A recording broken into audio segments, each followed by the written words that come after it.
Hello, আসসালামু আলাইকুম আমারি ভাইরা, আপনারা কেমন আছেন? আজকে আমার মুরগির বয়স 20 দিন।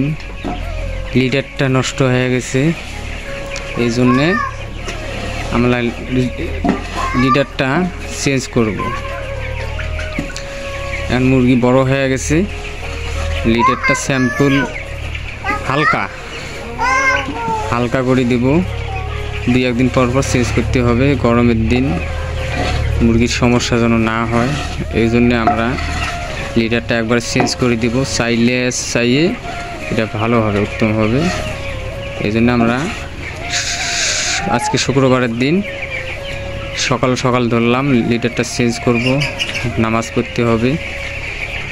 আমার মুরগি খুব সুস্থ, খুব সুন্দর, সকল মুরগি আল্লাহর রহমতে খুব ভালো রেজাল্ট।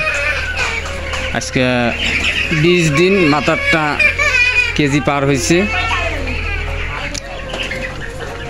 হোক, আপনারা ভালো থাকবেন, আমার জন্য দোয়া করবেন।